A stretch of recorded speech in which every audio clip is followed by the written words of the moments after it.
हमारे मुल्क के आवाम को क्या हो गया है, जात मजहब धर्म में ये बट गया है। हमारे मुल्क के आवाम को क्या हो गया है, जात मजहब धर्म में ये बट गया है। दिखावट के लिबासों में लपेटे जिस्म है अपना, दिखावट के लिबासों में लपेटे जिस्म है अपना, किंतु अंतर मन से खोखला ये हो गया है, किंतु अंतर मन से खोखला ये हो गया है। हाँ दोस्तों, मैं हूँ रमाकांत चौधरी और आ गया हूँ आपके लिए फिर से नए जज्बात लेकर के। इस बात के जो जज्बात लाया हूँ वो बहुत ही संवेदनशील मुद्दे पर हैं। अभी गत दिवस एक घटना मॉब लिंचिंग की हुई, ये पहली घटना नहीं है, इसके पहले भी ऐसी घटनाएं होती रही हैं। तो सवाल ये उठता है कि आखिर इन सब घटनाओं का जिम्मेदार कौन है, ये मॉब लिंचिंग क्यों होती है।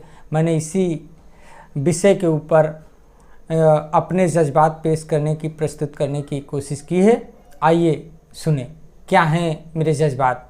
पीटती है एक आदमी को सैकड़ों की भीड़, पीटती है एक आदमी को सैकड़ों की भीड़, उसी भीड़ में दबकर रह जाती है पीटने वाले की चीख और उसकी तड़प। जी हाँ, पीटती है एक आदमी को सैकड़ों की भीड़ और उसी भीड़ में दबकर रह जाती है पीटने वाले की चीख और उसकी तड़प। कोई नहीं देख पाता है उसका इंसान होना। जी हाँ, कोई नहीं देख पाता है उसका इंसान होना। शायद उन्मादी भीड़ लगा लेती है एक चश्मा, हाँ ऐसा चश्मा जिसे लगाते ही हो जाती है एक विचित्र घटना। हाँ, उन्मादी भीड़ लगा लेती है एक चश्मा, ऐसा चश्मा जिसे लगाने के बाद हो जाती है एक विचित्र घटना और मर जाता है उसका ज़मीर, और मर जाता है उसका ज़मीर। यही तो है मॉब लिंचिंग। हाँ, यही तो है मॉब लिंचिंग। जब भी होती है मॉब लिंचिंग तो एक इंसान नहीं मरता, जब भी होती है मॉब लिंचिंग तो एक इंसान नहीं मरता बल्कि हो जाता है इंसानियत का कत्ल। जी हाँ, जब भी होती है मॉब लिंचिंग तो एक इंसान नहीं मरता बल्कि हो जाता है इंसानियत का कत्ल और मर जाती है इंसानियत, और मर जाती है इंसानियत। अब प्रश्न यह है कि क्यों होती है मॉब लिंचिंग। अब प्रश्न यह है कि क्यों होती है मॉब लिंचिंग, आखिर क्यों, कौन है इसका जिम्मेदार, आखिर क्यों, कौन है इसका जिम्मेदार। भारतीय संविधान या फिर भारतीय संस्कार? शायद नहीं।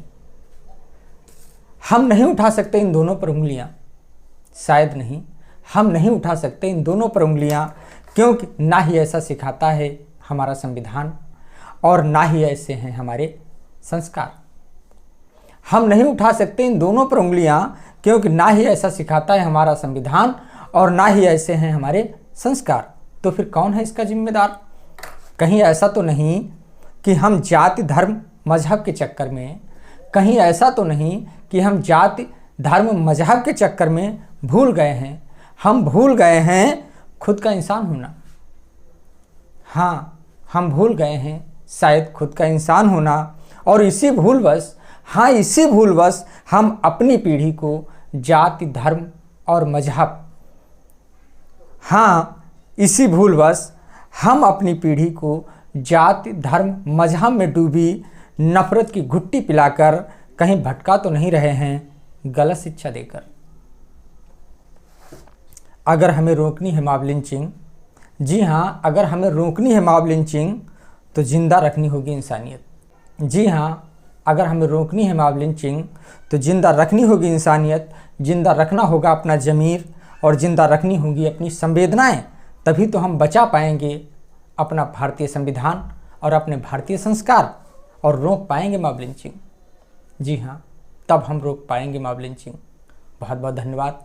अगर साथियों मेरे जज्बात आपके अंतर्मन को छू रहे हों तो फिर लाइक कमेंट शेयर करना बिल्कुल ना भूलें। और इसी के साथ एक बात और कहना चाहूँगा, अगर आपने मेरा चैनल सब्सक्राइब नहीं किया है तो प्लीज़ मेरे चैनल को सब्सक्राइब करें और पास में बेल आइकन जो है उसे भी दबाना बिल्कुल ना भूलें। और शेयर करेंगे तो अधिक से अधिक लोगों तक हमारी संवेदनाएं, हमारे जज्बात पहुंच सकेंगे। इसके लिए आपको बहुत बहुत ढेर सारा प्यार, बहुत बहुत धन्यवाद।